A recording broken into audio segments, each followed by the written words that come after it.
Un an après, rebelote.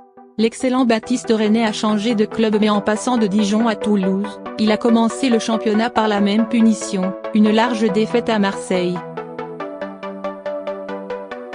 Et comme l'an dernier, la victoire marseillaise aura été longue à se dessiner.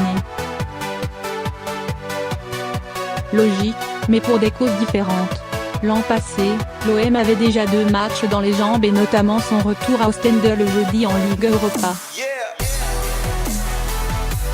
Cette année, c'est l'inverse.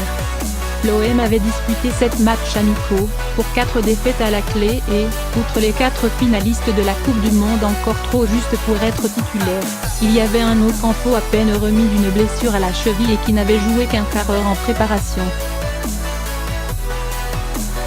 L'Argentin aura pourtant été le premier en action, auteur d'un tir un peu trop croisé dès la première minute, d'une belle volée et d'un ciseau retourné en seconde période alors qu'on l'aurait cru grillé. Et puis, d'un centre tenu et aérienne il a été à l'origine du déblocage d'une rencontre appelée à entrer dans l'histoire de l'évolution de l'arbitrage. Ce penalty qui a évidemment pesé très lourd, a donc permis à Dimitri Payet de débloquer son compteur dès la première journée, ce qui, évidemment, tranche nettement avec ce qui s'était produit l'an passé où il s'était blessé contre Dijon et avait longtemps traîné ses problèmes musculaires. Le coaching de Garcia décisif. Mais au-delà de cette heureuse occurrence, le Réunionnais, désireux d'évacuer très vite sa frustration avec une Coupe du Monde injustement ratée sur blessure, a été excellent.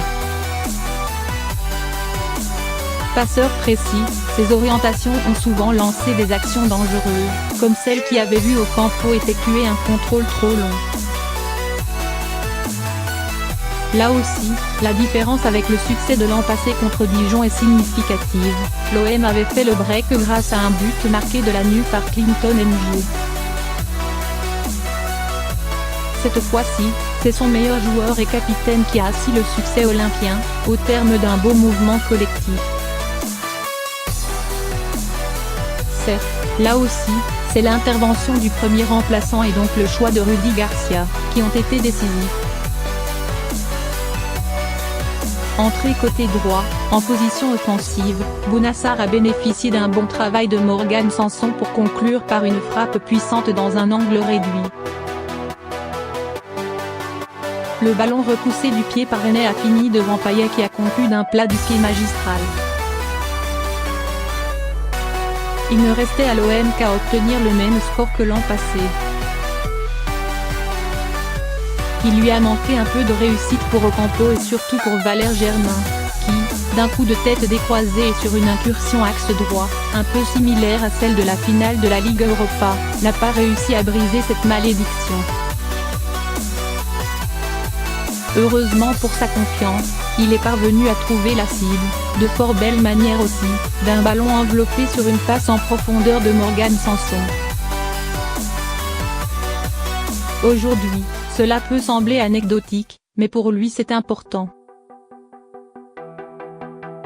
Plus important cependant est le succès de l'OM après une préparation aussi contrariée.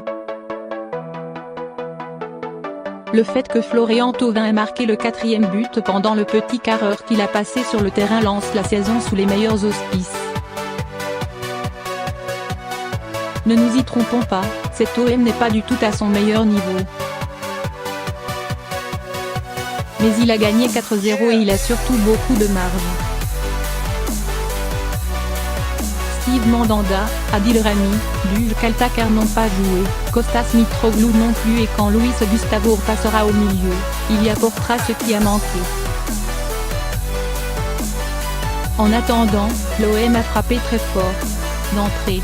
Pour preuve, la dernière fois que les Olympiens ont gagné 4-0 leur premier match de la saison, c'était en 1977.